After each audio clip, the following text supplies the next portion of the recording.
Welcome back to the We Was Watching podcast. I'm your host, Brandon. I'm your other host, Chanel. And we are back again with Peacemaker, episode Yay. 3 of season 2. Another pick up my sleeve. Is the name of this episode. Before we get into this episode, though, if you listen to us on Apple Podcasts or Spotify, leave us a review. If it's 5 stars, we'll read it on the show.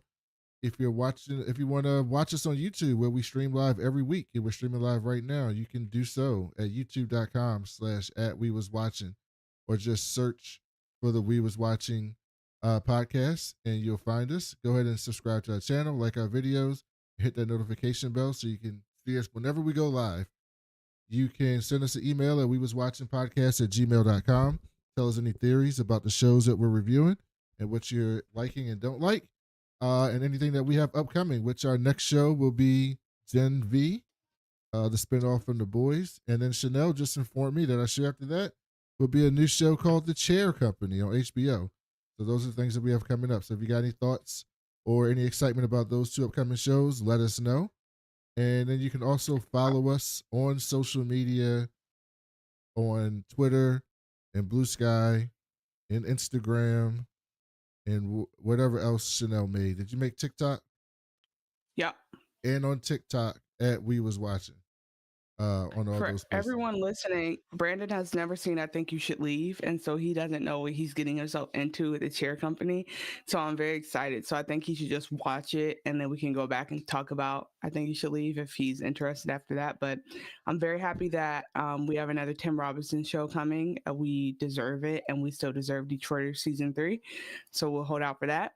And I'm looking forward to Gen V, but whenever we talk about it, I just get sad about Chance Perderma, like very sad. So we're gonna have a good season, I'm sure. And it reminds me whenever I think of Gen V, I don't know why I think of the show so closely, but we didn't do the last season of Invincible on this show, so hopefully we can do the next one. Did we not do Invincible? I thought we did Invincible. No, because I just watched the season a couple months ago, and that's not when it came out. That's Hold on. Are you sure? We did season 1, but we didn't do the last season. Oh, I thought we did that. Okay. I mean, we've done a season on here for sure. Yeah. So yeah, we are excited to be back. You guys, this show We Was Watching is a black ass show for nerds and aspiring baddies who love TV, film, comedy, sci-fi, fantasy, and aren't afraid to talk about the race and politics and everything. We're excited to be back to talk about this today. We do not have any 5-star reviews. That is so sad. Please take the phone from a friend, give us a 5-star review so we can read it, or as Brandon said before, email us at wewaswatchingpodcast@gmail.com. Brandon, I tried to get us a subscriber this weekend through I was logged in on a friend's family member's YouTube, and they stopped me.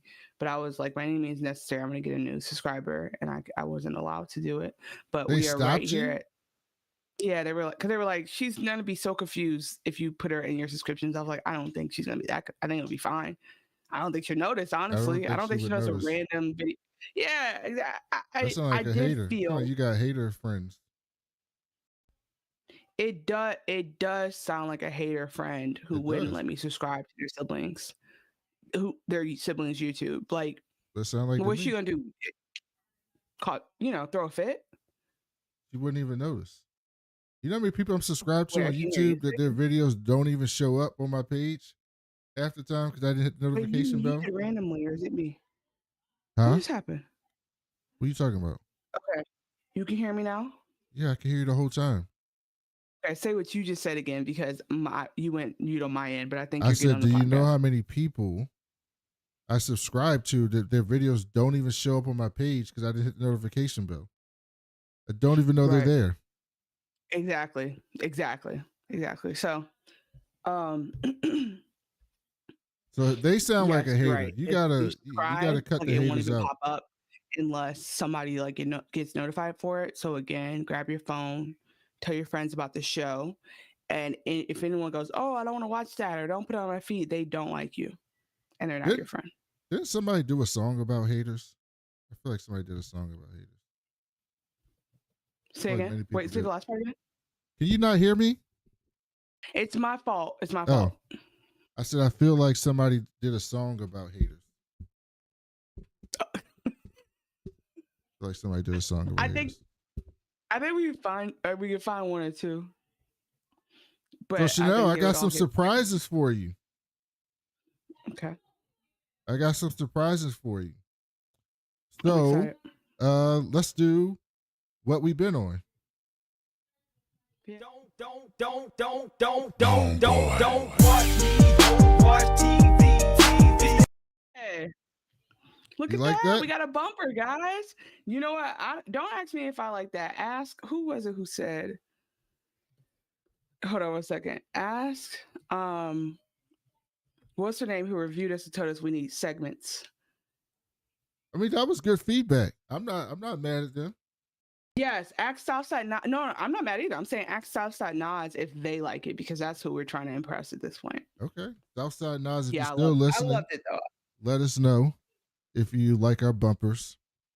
Well, you can't see them if you listen to them on the podcast, but we do have segments now. YouTube. We do have segments now. Just switch over YouTube. Yeah. So Chanel, We what you are a been on? What you responsive been podcast. watching? We're big enough to listen to your feedback and incorporate it right away.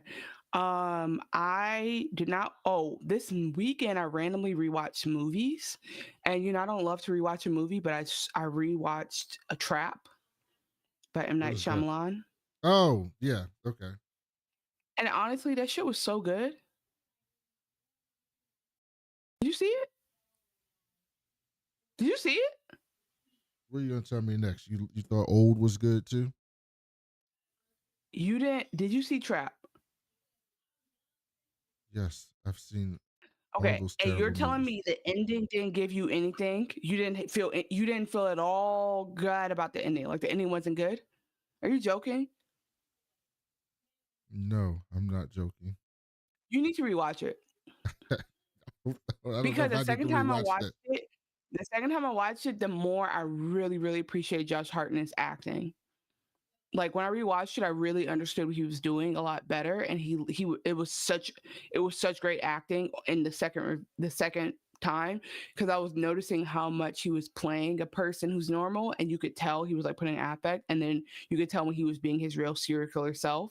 And it was very convincing when he was being like a loving parent, and then like the whole him getting out of the stadium at first, it seems like, oh, it's kind of stupid, but you just see how like ingenious he is until the end, and then the twist with the family at the end is very good too.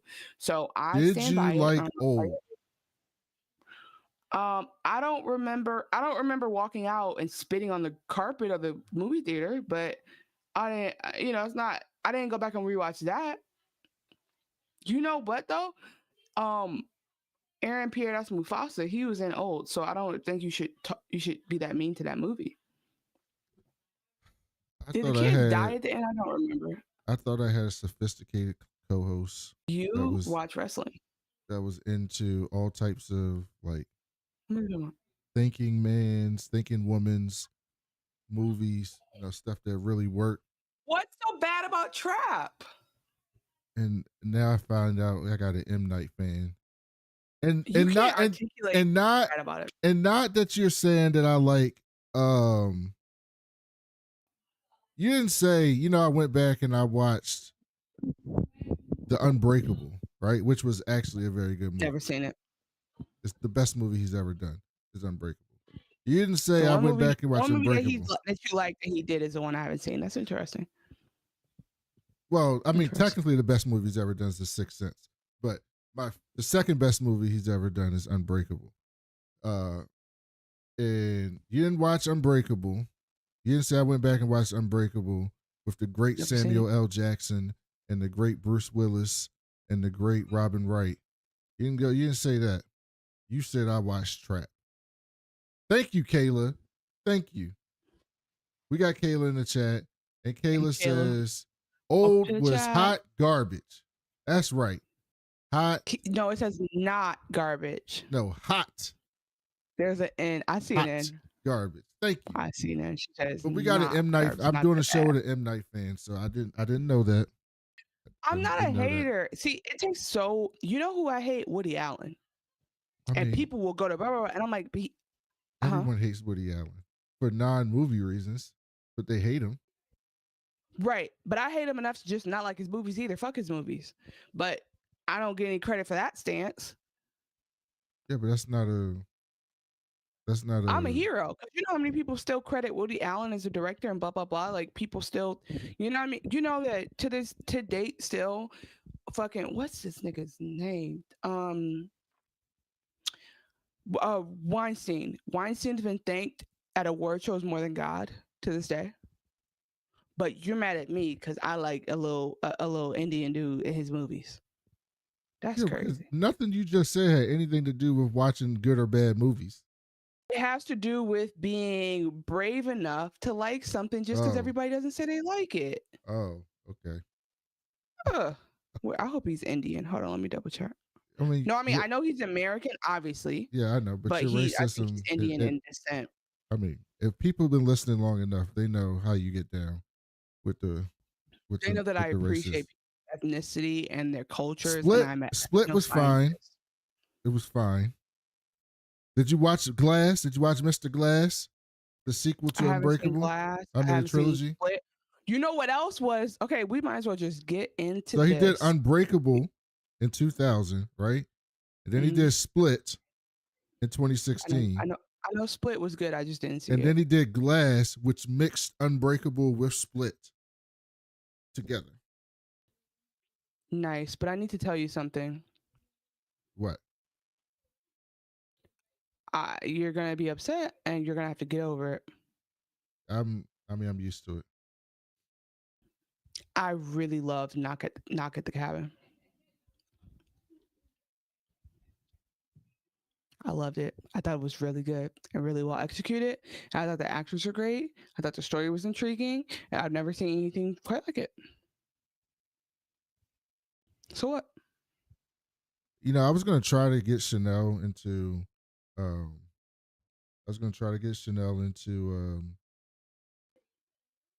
into what's the word I'm looking for? A film association in Michigan, so she could be an official critic and get screeners and stuff like I do, so we can see the movies early and maybe do a spinoff into movie reviews. Yeah, I was gonna try to do that, but you know, I can't be doing movie reviews with these types of opinions. Why would anybody listen to anything I say? And I'm gonna say something that this is the same person that likes the Fox X-Men movies. She doesn't see anything wrong with them. It's just I don't know how I'm supposed to like work with someone who has these opinions. These are offensive opinions. These are bad. These are bad, offensively bad opinions. I am hurt. I am hurt. This hurts my heart. I thought so highly of you. These are offensively bad opinions. When you think so highly of someone and they disappoint you, it hurts even more. It's like you know when you don't think much of someone, they disappoint you. It's like, all right, whatever. Who cares? But when you have when you just believe in this person and you think like they're really good, and then they do, the fuck shit. That's when it gets you. You're really taking this far. I stand on what I said, and I think that everyone has different opinions. And guess what? They didn't like The Wiz when it came out. They didn't see the vision. You know, there's plenty of movies that came back around later and people appreciated them. What? Who didn't like the people did not like The Wiz. What Roger Ebert called it bad or whatever. Like people hated The Wiz and said it was terrible. It was a flop when it first came out. But it was because the reviewers were all white people. And so maybe you're just not the right person to be reviewing the movies you hate. And maybe I am. Mm-hmm. That sounds like an excuse. Maybe I am. Me. I think that there's somebody out there. There's a reason it got made. And I don't love I think, okay, again, I say this as a person who has done like independent film work and production, and I recognize how much work it takes. And I've written a script with other people. I've written a feature film with other people. It is not easy whatsoever fucking ever. So whenever I see something that actually comes to fruition, knowing how many scripts are out there floating around, how many people want to make their stuff, how hard it is. Sure. I reserve my hater bone for men. And I would also say this, you said you were gonna get me into a thing you didn't. Ladies, if you wanted to, you would. That's what it comes down to. If you wanted to, you would do it. I don't want to. Exactly. I don't want to. Because then my reputation is going to be tarnished. They're going to think I believe this stuff. Right? When you hang out with the bad person, they say, "Why are you hanging out with the bad person?" Right? See, and that's why I brought up Woody Allen and Weinstein, because people were hanging out with them and they didn't give a fuck. So the fact that you can't stand next to me is just shocking. Well, I didn't actually different do time. anything wrong. And it's a different power dynamic. I don't have that power. Trap 2024 Rotten Tomatoes. What else did you watch? 64%. That's about right to me. That sounds about right to me. That's a head scratcher for me. I don't know if they watched it again. They have to watch it twice. I believe in that. Everything's not good the first watch. You know how many songs I didn't like when I first heard them because my brain wasn't ready to receive it? Did you like Tenant? Did you like Tenant? Did I tell you I watched that? I tried to watch that again this weekend. No, you didn't tell me that. No, Trap must have got me on a binge because I started trying to watch Tenant and I had to turn it off because somebody was talking to me and I was like, I can't. This is not a movie we could talk and watch. Like I was watching like this. I'm like, I'm gonna miss something this time. Like I'm like, I'm trying to see the shit from the beginning because what is he talking about? Because they was already in the code words in the beginning. I was like, okay, I'm following, and then they start talking in code like just in regular conversation. I was like, I'm not gonna be able to watch this movie. Tenant, I didn't hate it. I didn't hate it. Okay, that's fair. A lot of people have divisive opinions about Tenant. But again, these are not motherfuckers who've made 3-hour movies. When you make a 3-hour movie, then I will say a round table of directors trashing. Here's what I want to do. You can't. That's a bad way to view this. When I see YouTube, that's like the athletes when the women reporters come and cover them, and they say, "You didn't play in the NFL. You don't get to question me." That's different. That's not different. How's that different? This is anybody in a chair in a mic talking shit. This is no. different. You said I didn't make a 3-hour movie. So you saying if I didn't make a 3-hour movie, I can't say it's bad. You said no. You said divisive opinions, and that suggests strong opposite polar opinions. So all I'm saying is like before you get on here and be like, "This is the worst shit I ever heard. I couldn't sleep last night because I felt that shit." Right. And when you feel like that, you probably should go try to make something, and then we'll see how you say feel. It's bad. But okay, all I'm gonna say is this: it's hard for me to hate something.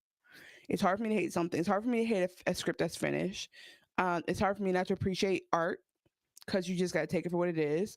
And I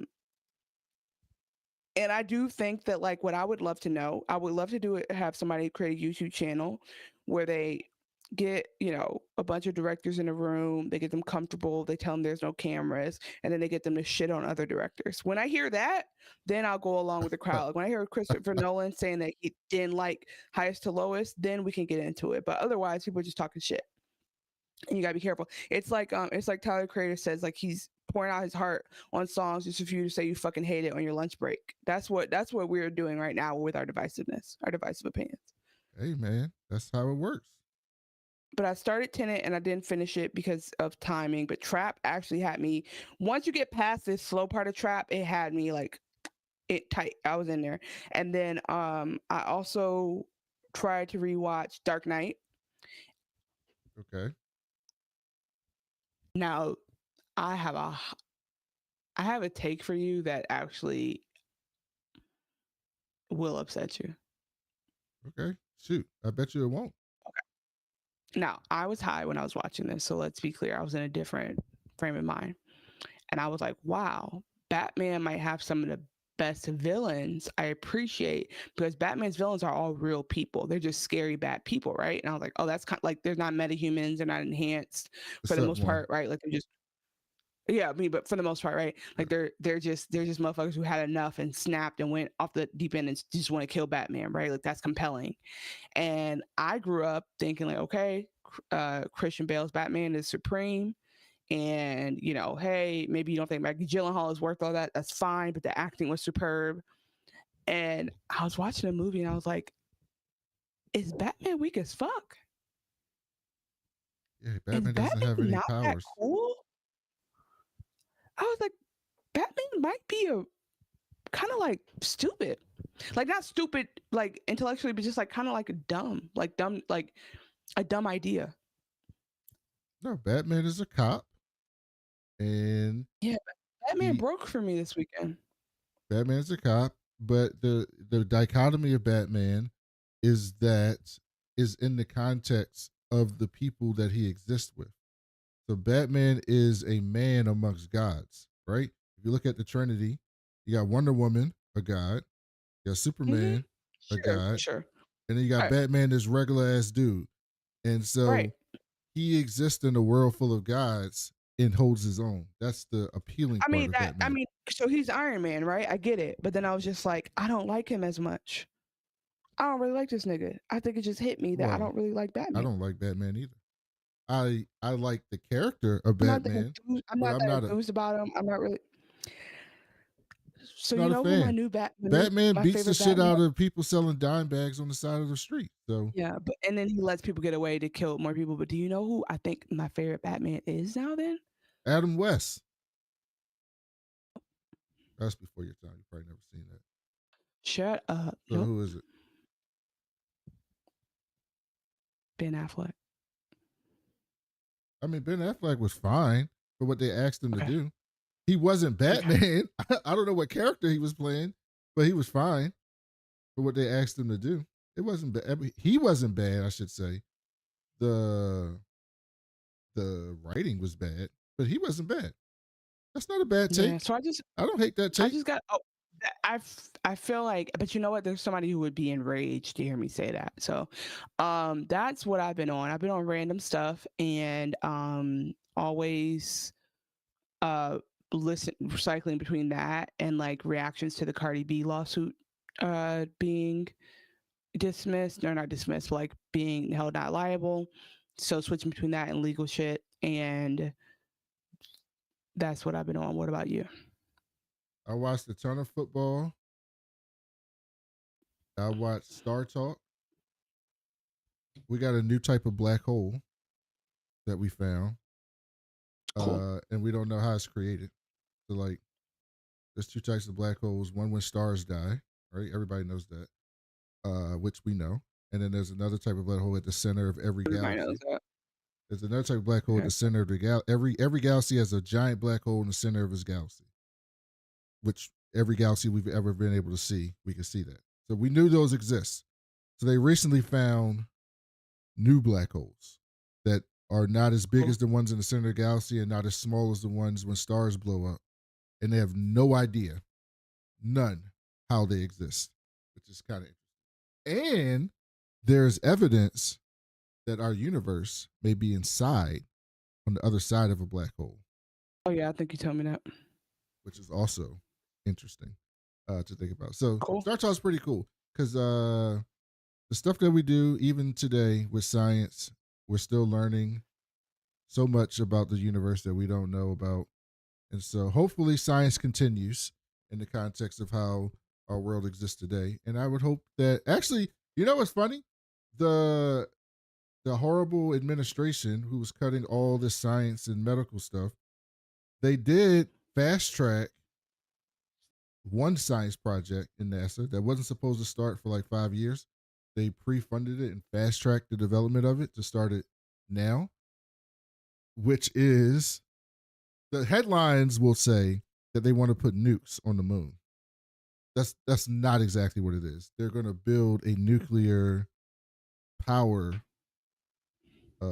not power plant, but like a power supply to put on the moon, so that when we go to the moon, instead of having to just go and walk around and leave, you could build little, not colonies, but like little outposts there, and it can power the little outpost on the moon so people can stay warm and extract water and all that stuff, which is kind of cool.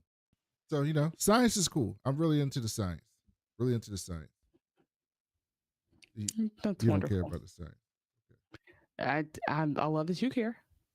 We'll get you on. I'll find something in the science to get you to care about. I'll find something Okay.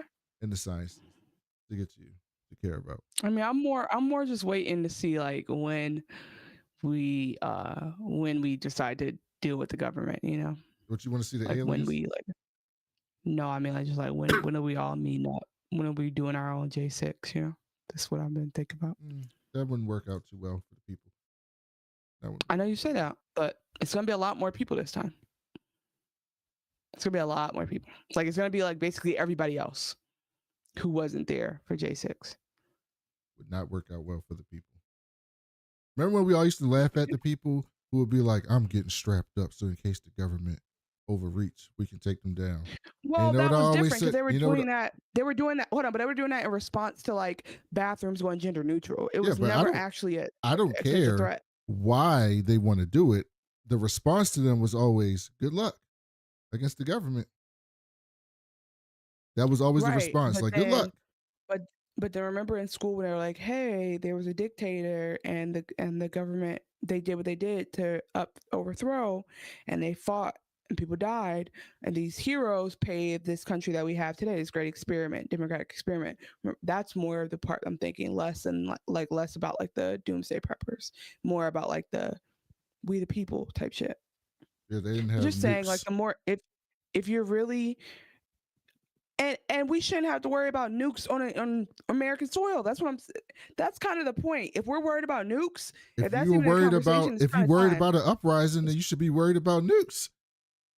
No, I'm from DC to the other parts of the country. If you are arguing for an uprising, that means we are not in normal times, which means you should be worried about drones and nukes and bombs. Oh, I am.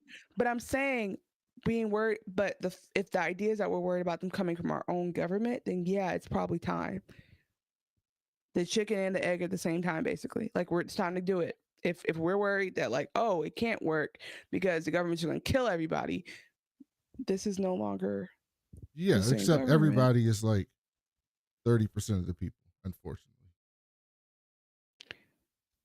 I think that there's more people distraught about a different thing or like coming. I'm not gonna say it's across the board. I don't track manga, but like there's more people aware today for some reason now that they've done what they've done and voted for what they voted for than I think there were when like information was at its highest. When information was at its highest and information was free and everything was fair and you could just go look it up and there was not bias and people were not scared of retaliation, people were not looking at it. But like I think there's a sense now because people see, I could be wrong, but I think people see progress not on the things that were promised. Like there were things that were promised on top of Project 2025 that like were like, okay, yeah, like we'll do this, but we'll do this too. And those things that were promised are not happening either. But people are seeing movement on these other things, and I think it's having an effect. That could be me, but I think it's having an effect. No, you're absolutely correct. So we might get 35%, you know what I'm saying? But like again, I don't know how many you need, but that's a good start. So again, you asked me, what am I? I'm just waiting to see, like, you know, like, are we doing this or not? You should be waiting for the aliens. Are they going to help? Which side are they going to be on? The aliens not taking no sides. They don't care about nation. Have you ever watched you watch sci-fi? And every sci-fi, right? Like Foundation, which we'll be doing later this week, or any other sci-fi that we talk about. You ever notice nation states do not exist? Nation states don't. When we like going to different planets, like on Foundation, it's not like they land on Trantor, and then Trantor is a little bit different because they have those different levels. But even still, it's when they go to Trantor, Empire's still in charge of all of Trantor. It's not like you go to Trantor. Yeah, that's a mess. It's not like you go to Trantor and it's like I go to Africa and they got countries, and then I go to a different part of Trantor and they got people in charge, and I go to a different part of Trantor and they got people in charge. Or in Star Trek, right, when they go to different planets, it's like I go to that planet, and that planet is run by one governing group. And sometimes they have outlaws, or not outlaws, but what's the word I'm looking for? Like people going against if it's like a bad regime or something like that. But it's one group. Even on Earth in Star Trek, it's run by the United Group. I forget what they're called, but it's one group. They don't have nation states. So when the aliens come here, I say all to say before we get in the show, when the aliens come here, right? They probably coming from an existence where it's like, okay, I'm from planet whatever the fuck, and we run the planet. And so they're gonna come. That's why when you watch the movies, they come here and they say, "Who is your leader?" They don't be like, "Who's the leader of the United States?" They'd be like, "Who is the leader of this planet?" Because they don't know what this nation state is. Yeah, but I mean that's because we haven't met them yet. They could be perfect at them. How do we know they aren't where democracy came from? Maybe they put it in, they implanted it in Thomas Jefferson's head in the middle of him being a human trafficker, and he woke up one day and was like, "I have this great idea that we should do democracy." How do we know it's not their idea? It could be from them. And then they're like, "Hey y'all, we're ready to talk to Kamala. Where's she? Which way's the Oval Office?" And people are like, that's probably what's more likely. They're like, we were looking at the history books and we were like, "Oh, this is the right thing. This is progress. Like, this is your president, right?" And then we're like, "Huh?" And they're like, "No, it's not the other guy though. So like, who else is it?" And they're like, "Huh?" By the and way, then they're like, "Oh, okay. Well, we had a mission, but now we have to help you guys deal with this government. We'll get to the mission later." That's what's gonna happen probably. by the way, before we move on into Peacemaker, which everyone's probably Mhm. waiting for, when the aliens do show up, do you know the best way to communicate with them? There's two ways. Two ways. I did. I showed you. I just showed you. That's racism. There's two real ways to communicate with the aliens. Okay? Mhm. I'm trying to teach you. I'm trying to get you ready when they come, so you know how to do it, because you know these two I'm things. using my ears. The first thing is math. Jumbo. Oh. No, math. The second thing is the periodic table. Because those are the two things that we've proven that exist throughout the universe, right? Gravity works the same way here that it works anywhere else in the universe that we've observed. The carbon in the amount of atoms in the different metals and stuff on the periodic table are the same here as they are in the Andromeda Galaxy or anywhere else. So carbon and hydrogen, all this stuff's the exact same. What about when they get here and they're like, science? We believe in God's creation story. They wouldn't be here without science. How would they get here? But what if they're like, but God gave us this teleportation? What do you mean? How would they get God here? enabled it. We don't want to hear about this science thing. I'm asking you to open your mind. The only way they could get here is science. It says an atheist. Yeah, I'm not an says atheist. a man of no faith. I know. You have to pick it up. Like says a man with no belief system. That's crazy. Look, the aliens, when they get here, the aliens are prayerful, and that's how they make it. Because that whole time when they're going through the wormhole, they're like, "Please God, please bless our family." That's the other thing. Wait till we can create wormholes, Chanel. And you can put a wormhole in your refrigerator, right? Put a wormhole in your refrigerator, and you never have to go to the store again. You just go. If you think that's and they put something in the wormhole. They put something in the wormhole, and then it's right in your refrigerator. Boom, done. Do you genuinely see that as more likely than a overthrow of the government? Absolutely. You want to know why? Because we already know how to make wormholes. They already have the science. They can't make wormholes because we don't have the materials. We got the science of revolution too.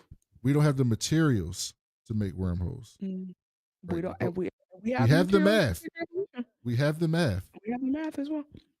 Anyway, I guess you guys let us know what you think is a little bit more likely in the comments, please. So let's get into Peacemaker, episode 3. Another pick up my sleeve. Chanel, what did you think about this episode? I'm having fun and I'm enjoying John Cena's acting.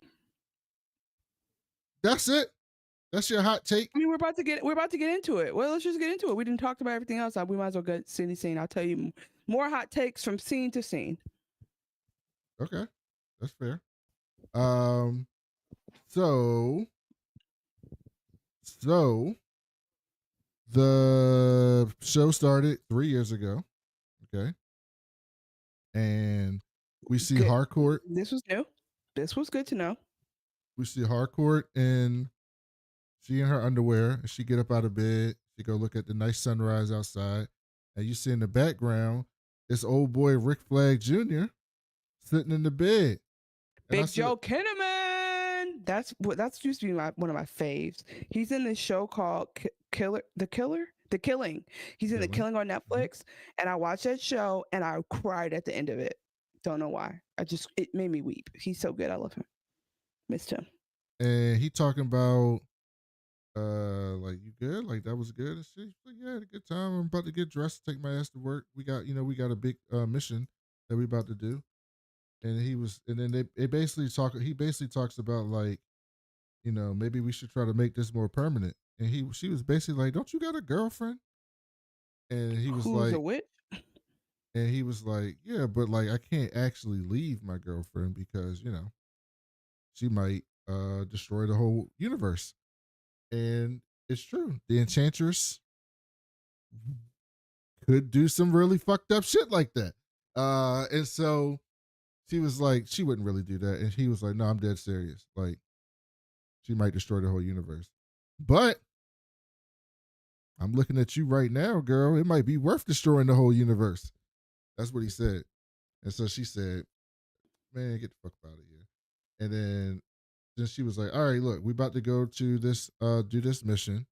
And so let's get the fuck up. I'm out of here. We'll talk about this later, but I'm not trying to fuck up this friendship that we got because he's like, what friend? But no, I wasn't saying nothing. He's just like, we're fuck buddies. What do you mean friendship? He's like, you act like we're meeting over coffee. He's like, this is already a thing. She's like, look, man, sometimes friends hook up every once in a while. That don't mean we got to take the next step, okay? Some relationships need to stay in this phase, and I'm not ready to go to this phase with you. And then we fast forward. Very toxic, very masculine. We fast forward and see Rick Flag Jr. get fucked up by our boy Peacemaker in the Suicide Squad. So, Chanel, did this trick you? Did you think this was the other universe? No. I was like, this makes so much sense why Harcourt is so mean and weird to him. It's because she secretly feels guilty about Rick Flag.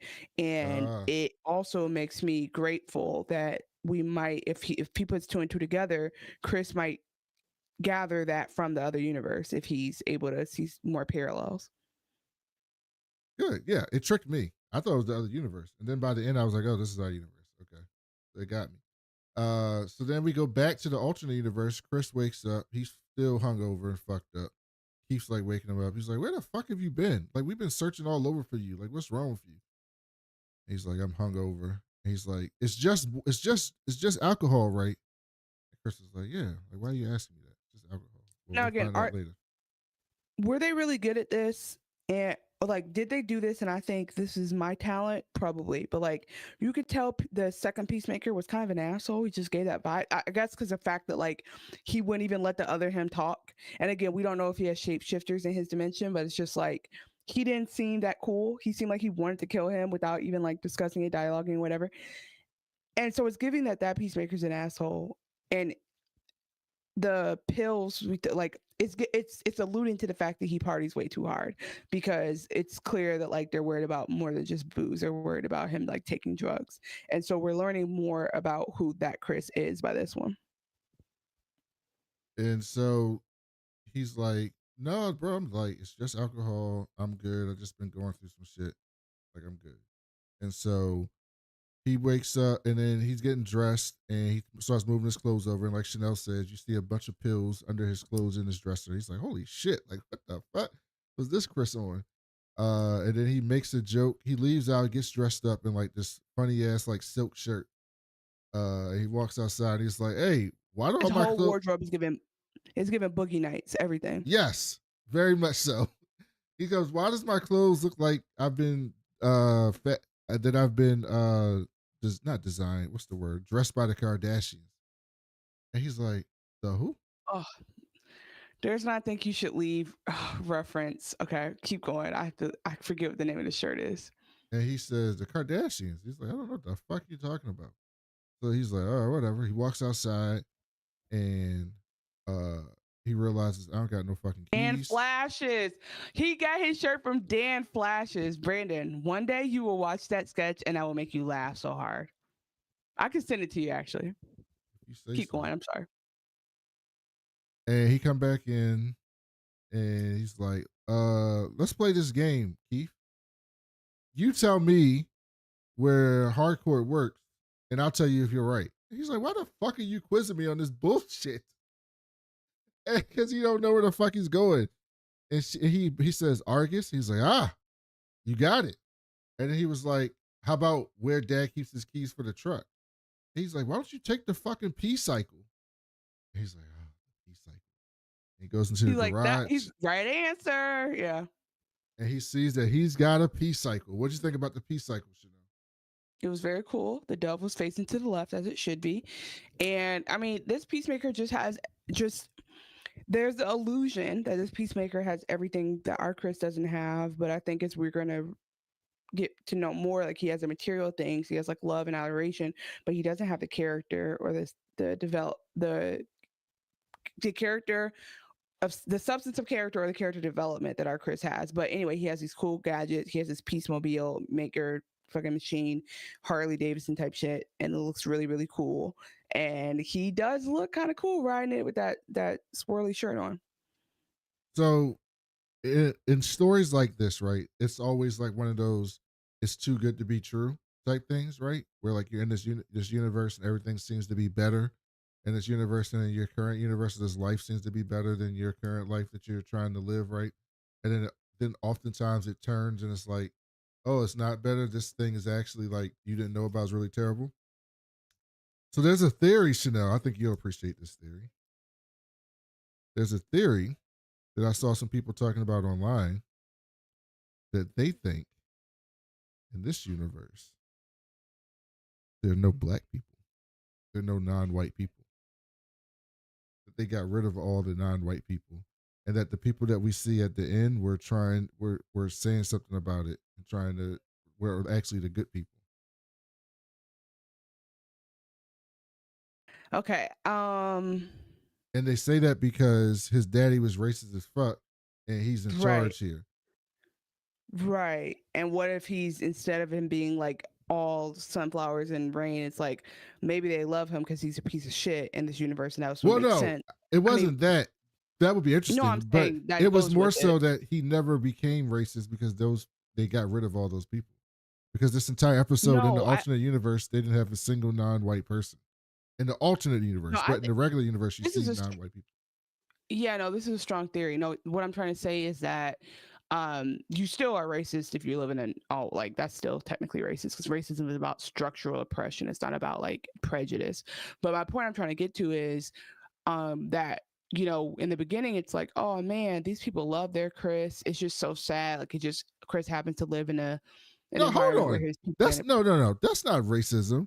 What I'm saying is like, I get what you're saying. I'm saying racism, he lives in is getting rid of all the black people and then just living in an all-white society. And not looking for that. I said maybe his daddy's not racism.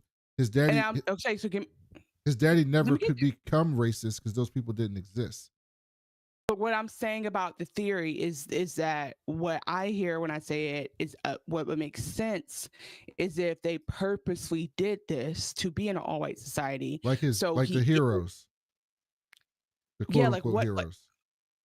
What I'm trying to I feel like my theory now is a separate thing that it's branched off of what you're saying, which is that maybe he is the clan member there and they all are clan, and so therefore so we think our Chris is just so unlucky because he's not loved, but maybe that Chris is loved because he's an asshole and everyone else is an asshole, but because he entered it the way he did, he thinks it's just a really loving, kind universe, and maybe it's a terrible place to be, and his Chris was so terrible and that's why he was so happy there. But because they're talking about love and everything, we assume he's not clan based and it's not about race because his daddy's nice to him, but maybe it's nice to him because he's racist too. I think that's a little bit more accurate, but I do 100% agree. We didn't see any black people, any Asian people, any people, Latino people, any people of color this episode. 1, 2. Well, in that side of the universe, we saw them in our side. In the universe. Yeah, of course. That's what I mean. Duh. Like we have a diverse cast as fuck on this show. I'm not worried about that.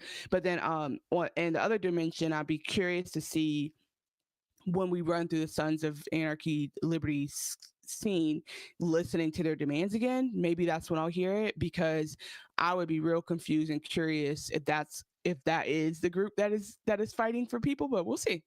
I like the theory. I love theories about it because you're right. We 100,000,000% don't know everything, and there's no way. Yeah, we just don't know everything. So I would love to see them be like, surprise, you thought he was happy here, and now he has to kill everybody or some shit. I don't necessarily subscribe to that theory. I actually think his daddy was just a better person in this universe. But when I went back and watched the show for the second time, and I looked, Not one person. yeah, when I looked, I was like, oh, that's interesting. That was interesting. So I thought it was interesting. So yeah, I thought you would find that interesting. So then, while he's riding his peace cycle, though, everybody loves him in the city. He's a big, like he's a joke in our universe, but in this universe, he's like a real superhero. He's like Batman and shit. Like people, legit. well, people would be scared More of Batman. so. It's more like Superman. Yeah, more so. People have he's definitely Superman. People are jumping up and down on the street. People are just happy to see him. They're treating him like he's in a boy band.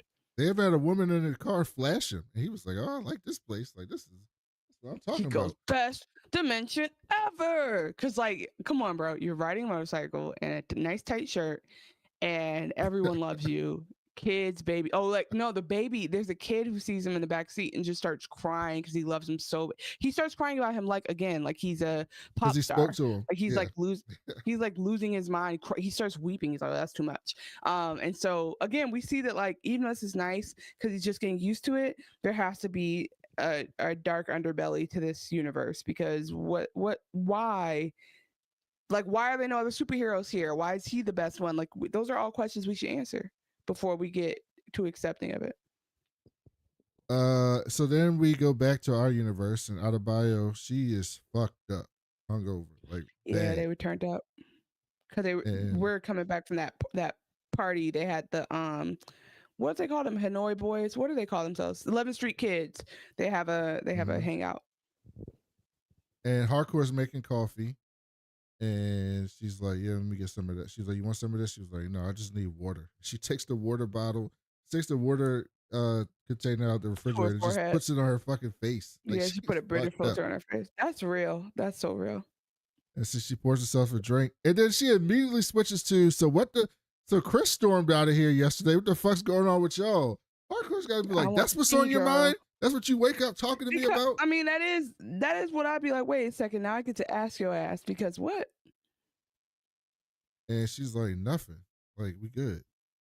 And she's like, you sure? Because it seemed like he was pissed about some shit. And it seemed like y'all had some other shit going on, so I just want to know. And she was like, I'm good, bro. Leave me alone. So then we see Adrian wake up, and he hears them talking, and he's like, oh, nothing happened. She's telling the truth. Because, and Adebayo's like, how would you know? He's like, because she's my best friend. He would have told me if something happened. Yeah. Just like he would have told you about the damn orgy or not. You know what I'm saying? And he says, anyway, because we share our deep, dark secrets. And Adebayo was like, all right, like what? Give me one. And he was like, I like spiders. He pisses me off because he just be saying stuff with it be.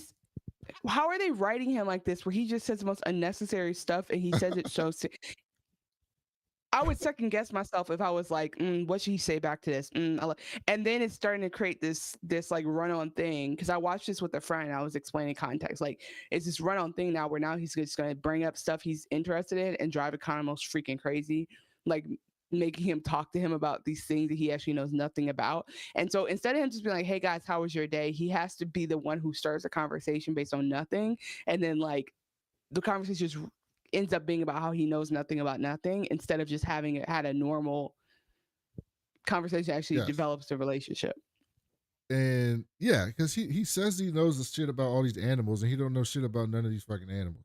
Like just unprompted. So he basically he makes a joke about crows. He's like, crows, they can use tools. They can take paper clips and they can open them up. And when one crow talks shit to the other crow, they stab that motherfucker. And they was like, what are you talking about? And Harcourt's like, go check on John. He's in a bathtub. He might be choking on his own vomit. And Adrian's like, why didn't you tell me? That's my boy. Mm-hmm. And then you hear him in the bathroom, like trying to get him to vomit. He's like, what are you doing? Like, why is your fingers in my mouth? That's what I'm saying. That's a great choice, because Vigilante would be like, oh, someone said you're choking, so I'm going to choke you to make sure you're not choking. That's what Vigilante would do. And Harcourt says, why would you encourage this? Why are you encouraging him to Adebayo? Like, around the hookup. That's what it's about. So then she asked her one more time, so you going to tell me what's going on with y'all two? And Harcourt was like, listen, it ain't shit going on with us. But we get into a little bit more of that later. So we cut to alternate Argus. Peacemaker shows up. Everybody's happy to see this motherfucker. He does a retinal scan. He's a little bit scared that his retinal might not scan the same way as this version of Peacemaker, but it does. And he gets through. So then we cut back to Harcourt's house, and she's on the rooftop talking to Adebayo. She's like, look, I know how to ask you 2 times, but you clearly lying to me. So did something happen on the party boat or some shit? And she was like, look, no, I don't know why you asked me this. And she's like, because that motherfucker's in love with you. That's why. And she's like, no, he's not. What are you talking about? And she's like, bruh, he sat at your bedside when you were in the fucking coma and did not leave that motherfucker. 5 days. He did. That he did. And she don't appreciate it at all. And she was like, well, I can't deal with that. He's fucked up. And she was like, what you mean he's fucked up? You're a fucking train wreck. And she's like, I'm a train wreck. I'm not like Economos and Adrian. And she's like, well, you're not that bad, but you still fucked up. Well, because she said, what she says is, you're more fucked up than anyone I know. She said, anyone?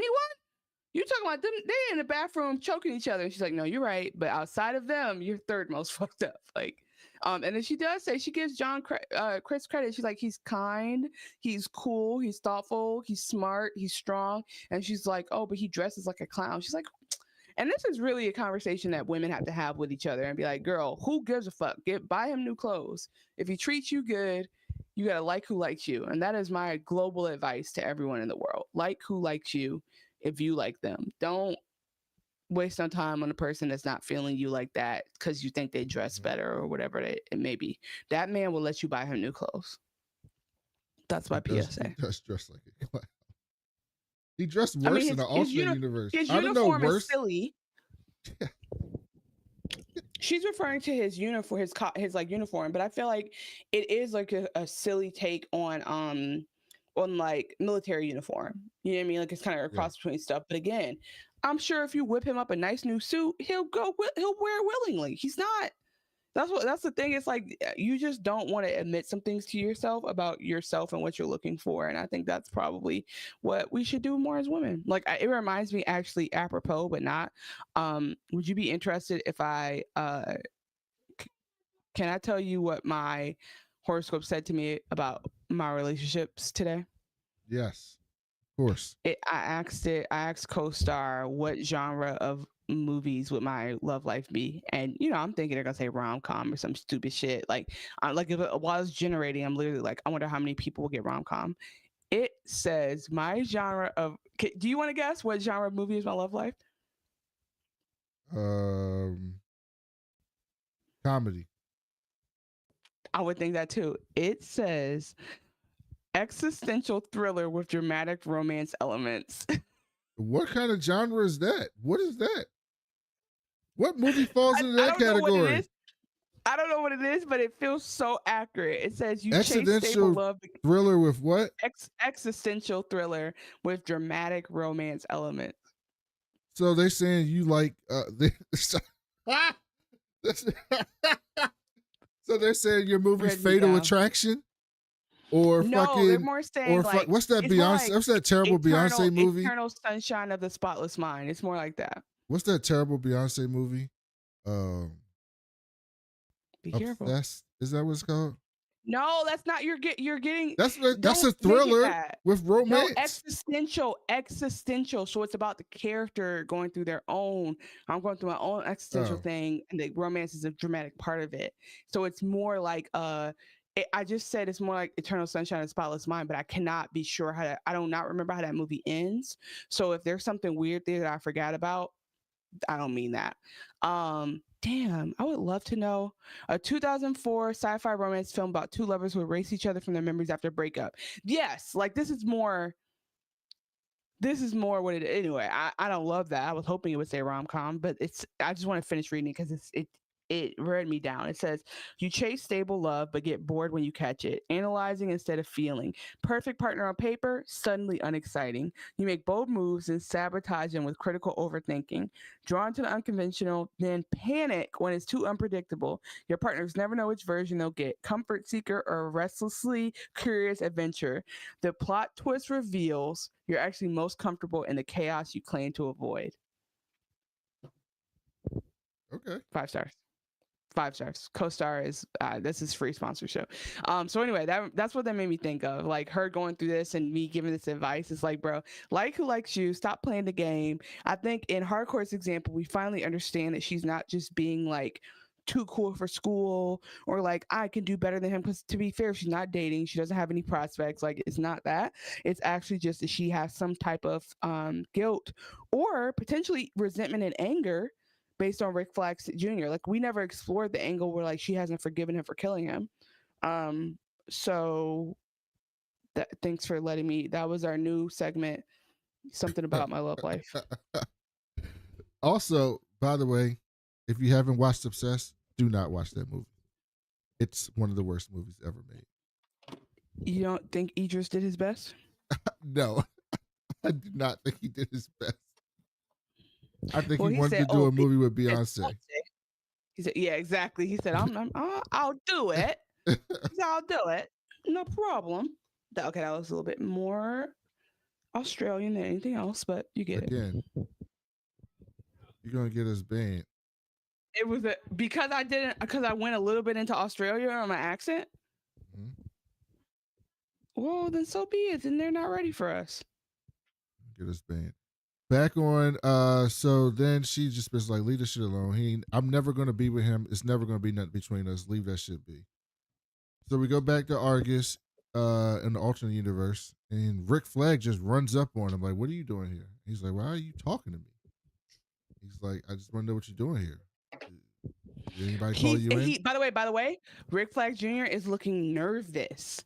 He's looking like unsure of himself around him. It's like extremely different take than the way that they treat each other in Suicide Squad and like the character that we saw. Which, by the way, it did hit me. Like, I love that Joel Kinnaman is back for this because, like, you know, Idris hasn't come back through the Peacemaker timeline. So I love them taking people from that ensemble movie that was kind of a one-off and then dropping them back into this universe. So I mean, I think we don't know what else we'll see because he's dead, but in a way that brings him into James Gunn's DCU.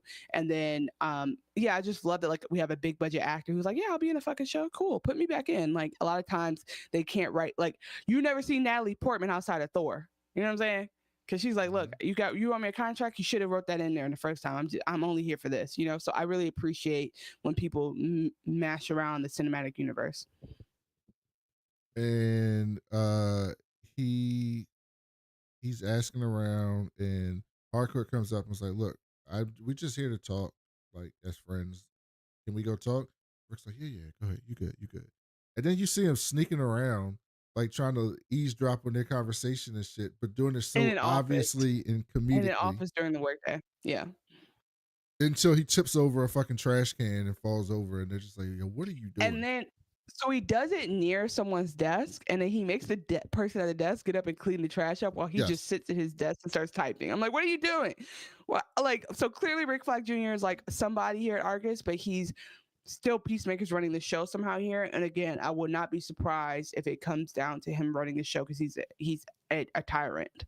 Peacemaker might be one of the worst people. Like he might be running, like people love him, but that doesn't mean he's a good guy in this environment. So we still need to learn more about how he is at work. Well, we know he's kind of a dick based on what we find out later from Emilia.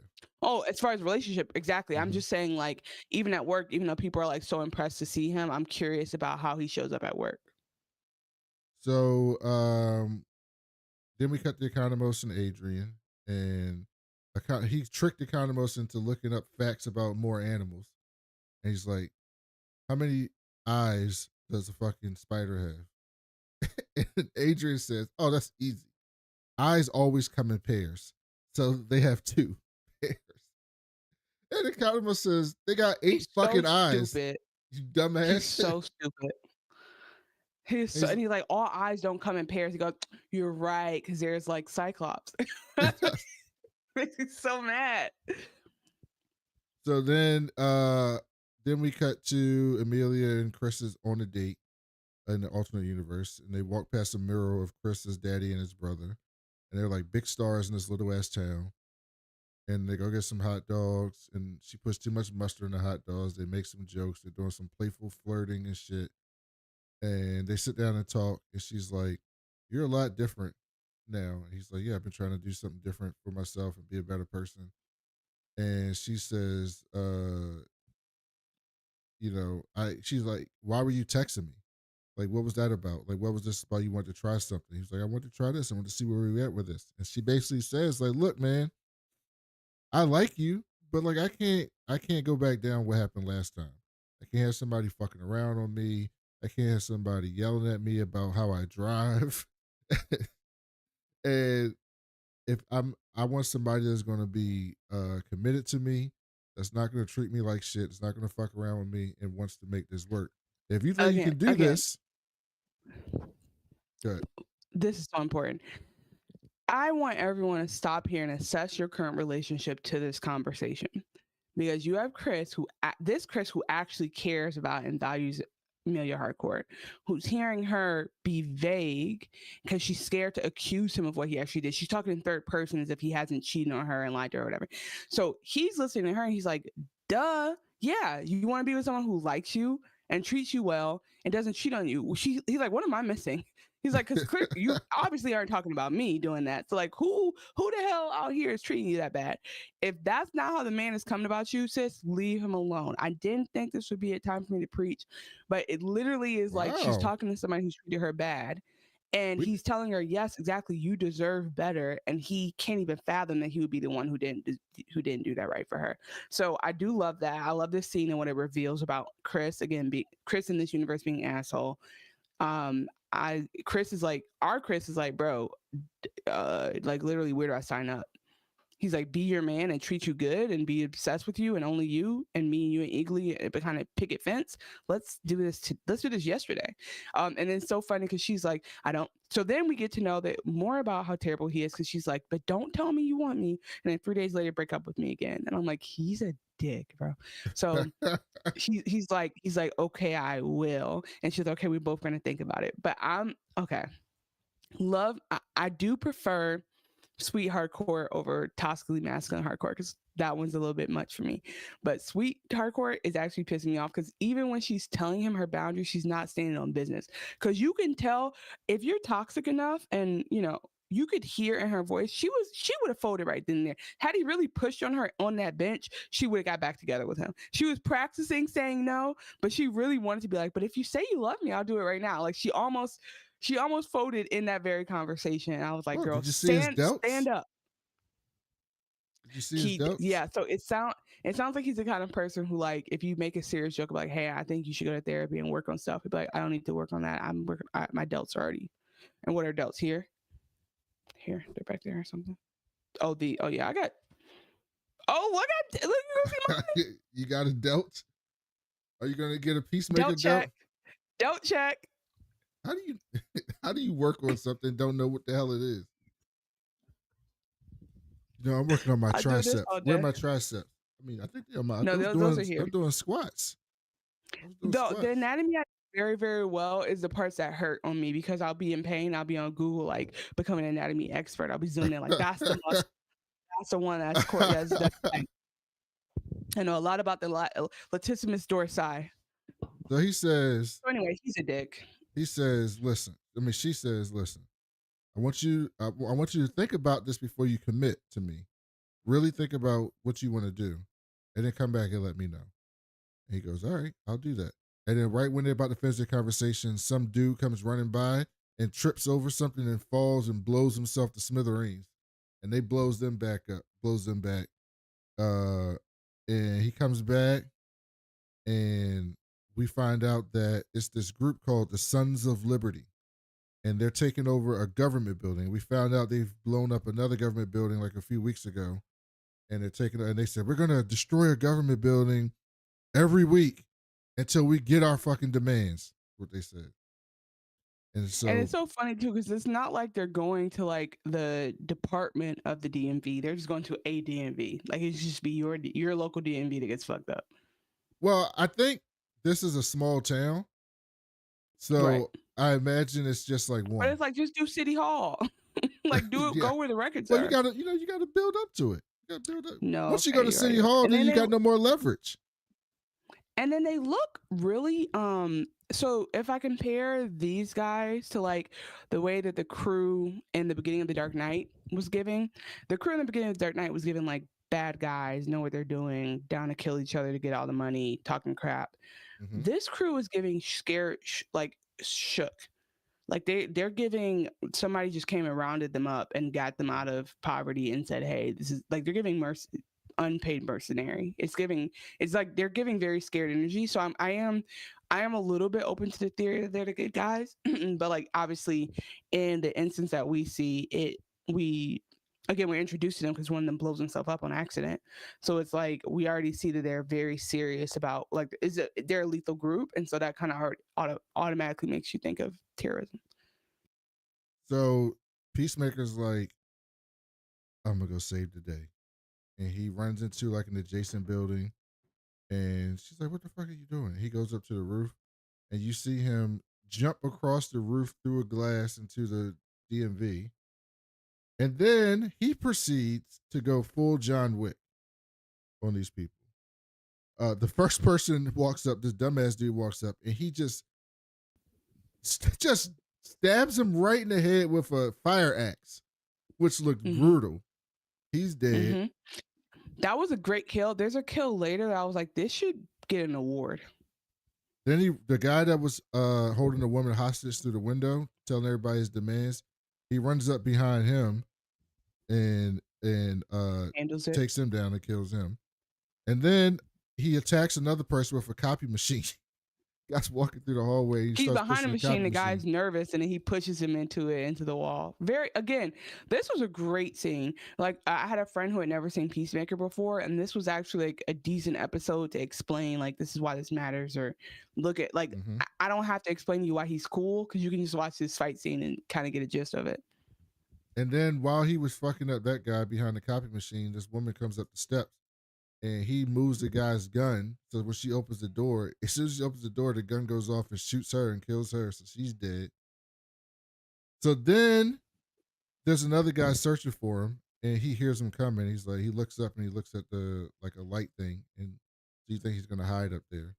And so the guy comes in the room, and then when he gets under him, he takes 2 pencils and stabs him into both ears until he dies. That's a candidate for kill of the year. That's pretty brutal. That was such a cool. I've never seen that before. No, well, John Wick used the pencil to kill someone. Right, but that exactly like rotisserie skewering them. No, with never seen pencils. it before. Yeah, and then using it to lift them off the ground and shake them down. I was like, oh yeah, this is giving. So that was a great kill. This was a really well, like we see a lot of action on this show, but like this was a great sequence. So then the people downstairs setting up the bombs, they hear all this shit and they're like, oh man, we gotta get the fuck out of here. And the helicopter shows up at the roof to like extract them from the building. So they have an extraction team. And so they try to run up the steps to get to the building, to get to the top of the building. And Peacemaker's waiting for them and he just shoots them. He runs out of bullets and then just throws the gun at one of them in the head to knock him out. Then picks up the other person's gun and shoots him on his way out. Exactly. And then he goes to the room and he's trying to figure out how to stop the bomb. And so he unplugs all the things and just hopes that it stops it. And it does. And then... yeah, he literally just goes, he pulls one, he goes, and pulls them all. And he's like, we're all breathing with him because we're like, there's no way that worked. But it was literally just like a power source that was going to all the different bombs that he just literally unplugged. And then as he's leaving, the people in the helicopter are trying to get the fuck away. And then his brother Keith shows up and blows up the helicopter. And the helicopter just crashes to the fucking ground. It could have been people over there. They didn't give a Yep, fuck. It just cool. crashed to the ground. This is like the boys. This is not the Avengers. They don't care at all about the damage. Alfred Woodard is not coming to them with a Polaroid of her son. They don't give a fuck. No, she's not. And then he's like, "Did you stop the bomb?" He's like, "Yeah." He's like, "Mom, that's what I'm talking about. That's what I'm talking about." And then Harcourt comes and gives him a big ass hug, and he's the hero.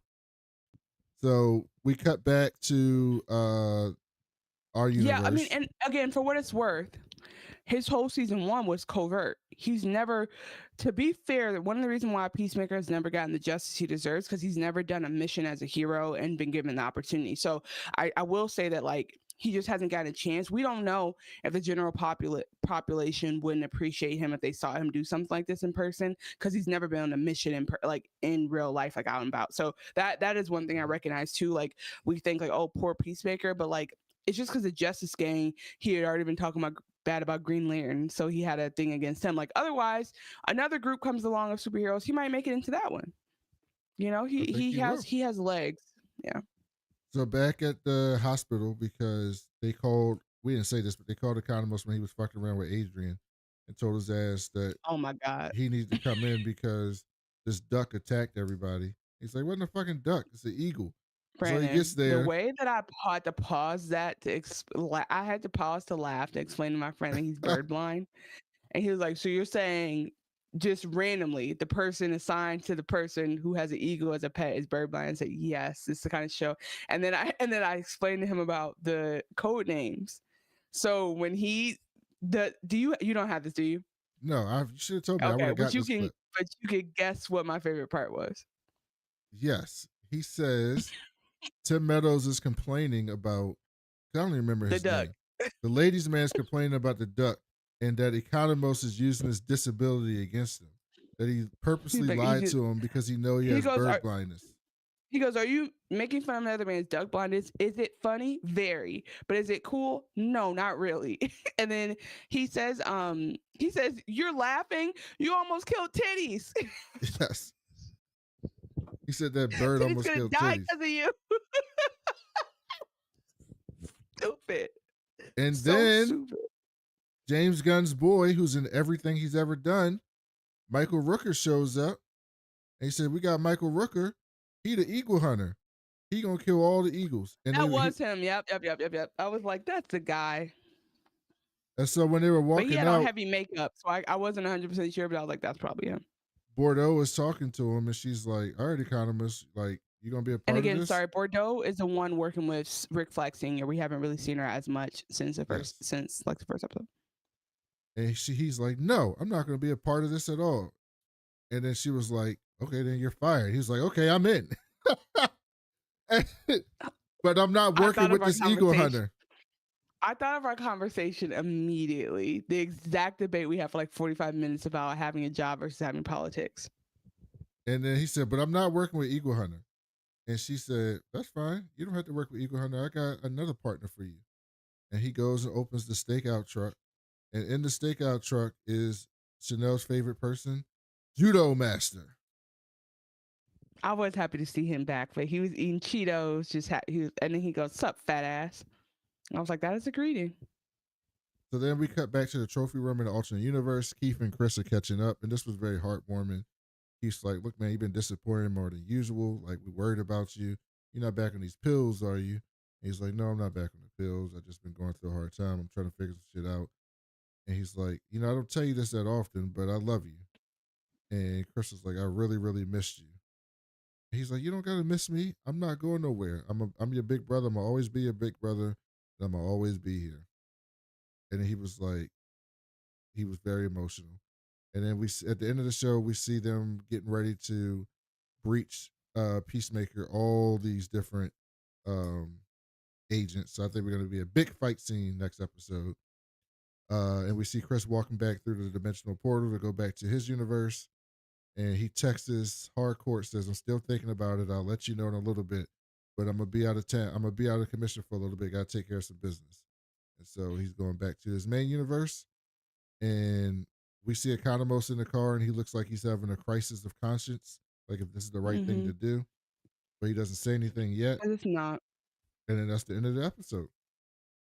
Okay, my question is, do you think that his alibi of "I'll be right back" is going to hold? I'm just curious about that at a high level. It depends on how long he's gone for. Okay. He did say something about the weekend. I think that's what he said in the chat. Like, I'm gonna be gone for the weekend. So if he's gonna be gone for 2 days, she'll probably give him 2 days to say some shit. So we'll see how long he's gone. Okay. And that was We'll the end see of if the he just keeps episode. coming back. Like, it's very possible he just keeps coming back over and over until something gets very messy.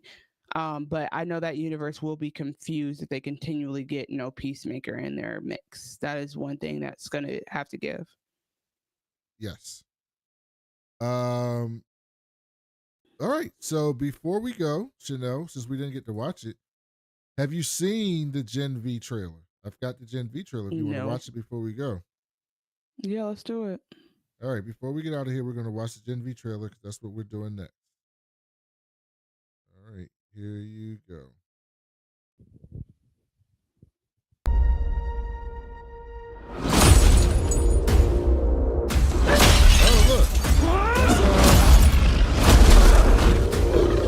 Is that Soldier Boy? Oh no, that's not. Who is that? Okay, we got a new hero. Oh look, it's Starlight. Yeah. Hey Marie, you can't stay on the run forever. I need your help. Oh no, Starlight's gonna be in this? Is she gonna be a main character? Why was You she need to not go a back main to- character to you? What happened? I forget. Starlight's on The Boys. She wasn't on Gen V. Oh, you're right. I'm just like, of course she's here. School. It was a mistake leaving you, all of you. This school, it's become a monument to mediocrity. The new dean, he was at Elmira. Now he's at fucking Godolkin, so something's going on, but we don't know what. Plot is resuming a research program called Project Odessa that's spearheaded by Thomas Godolkin. And I need you to stop it. We're all on the same side here. This is bigger than us. We need to figure out what the fuck he knows about Odessa. For Andre. Let me be very clear. This plan is crazy and I hate it, but I'm in. Okay, there's a lot going on here. Is he about to put her hand in a blender? Mm-hmm. Oh, no, I don't want to You can see all that. level up under the right amount of pressure. Marie, Oh, look, she's in a UFC fight? you could be the most powerful suit to ever come out of Godolkin. More powerful than Homelander. Oh, so Marie's could be the most powerful suit to come out of Godolkin. You see that? Mm-hmm. You know what that is, Chanel. And I am not qualified, so I wanted to blame DEI. Press play.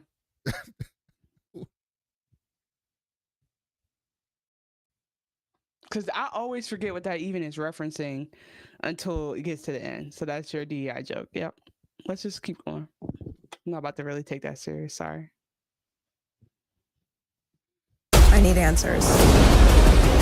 you want to know what Odessa means? This is how you find out. Cypher believes I'm this weapon. Let's at least use it to do something good. Sabotage. I want all of this to stop. The time has come. You're stronger than the others. The fish. Fish dude. Oh, That was deep. That was a deep. Embrace it. Black This makes you one of the most powerful suits in the world. I'm not any chosen one. Chosen ones are like Harry Potter, Neo, fucking Frodo, fucking Frodo.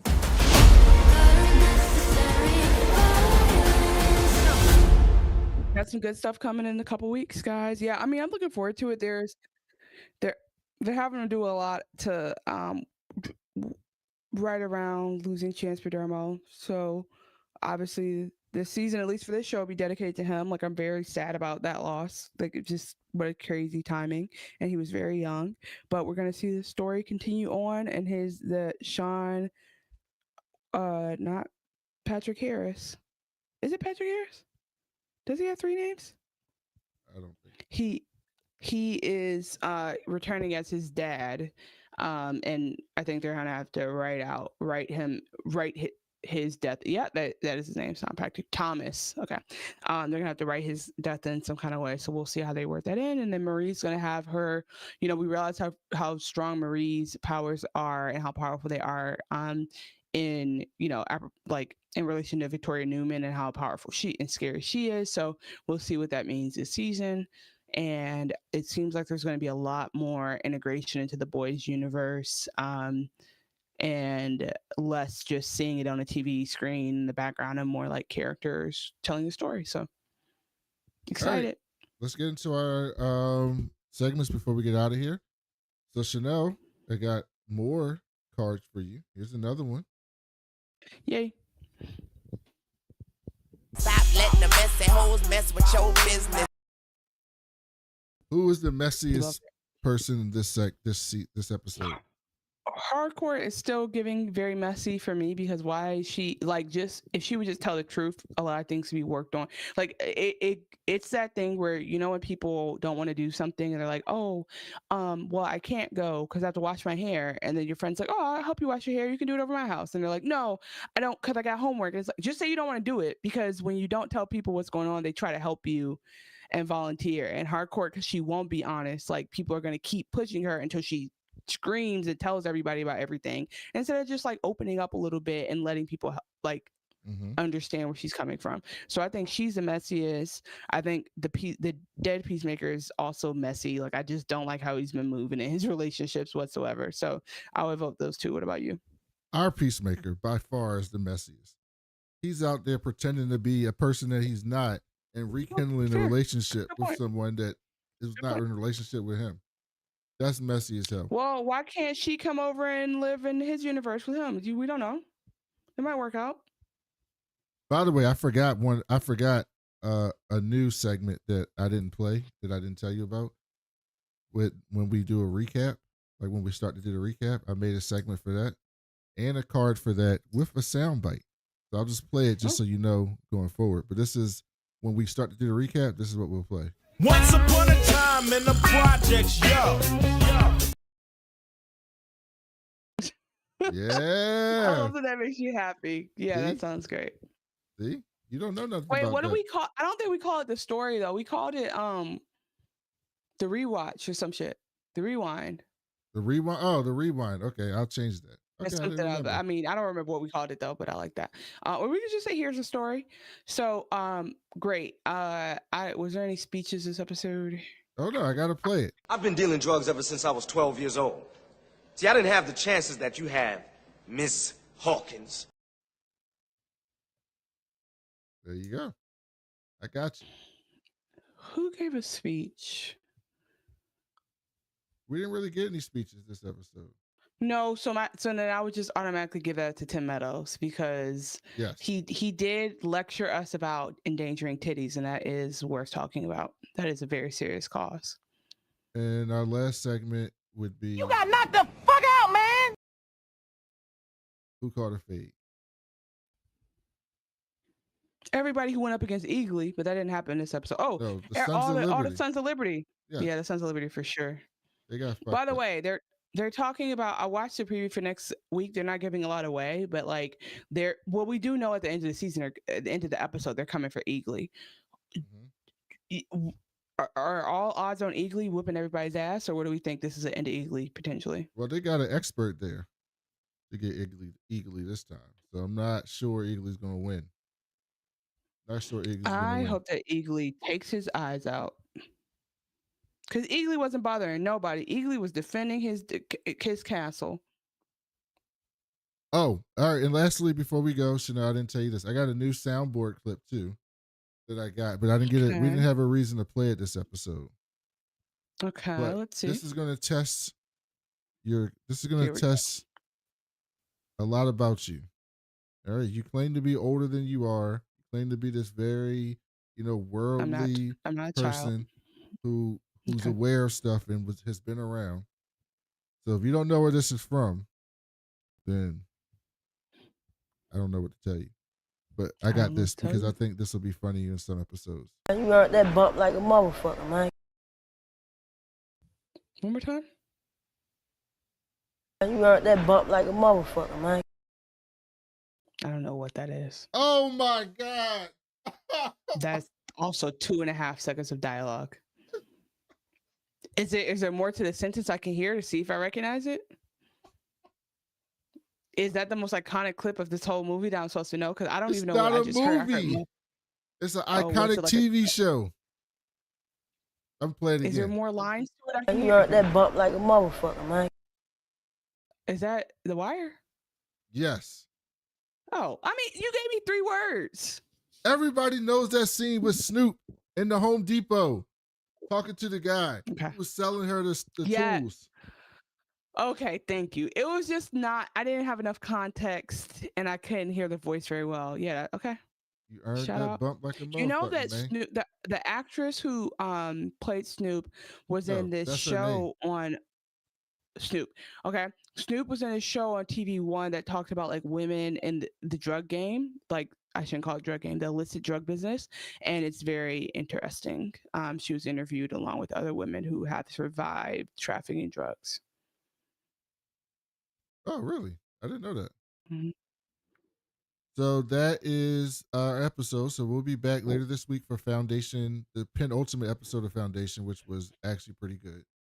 It's got me really excited for the finale. So we'll be back to talk about that. And then we'll be back next week to talk about episode 4 of Peacemaker. You got anything before we go, Chanel? You want to close it out?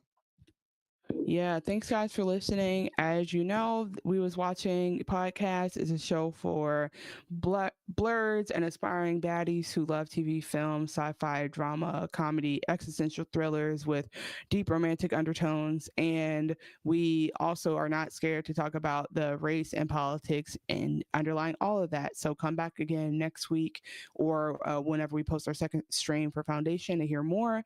We try to post weekly and sometimes more than that.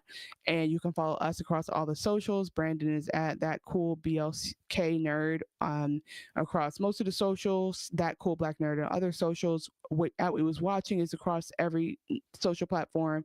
And I'm Chanel Creating on those platforms as well. And you can always email us at wewaswatchingpodcast@gmail.com. But more importantly, if you're listening to us on Spotify, give us 5 stars after you followed us for a while, or give us 5 stars on Apple Podcasts and drop us a local review so we can play our 5-star bitch drop. And excuse me. I'm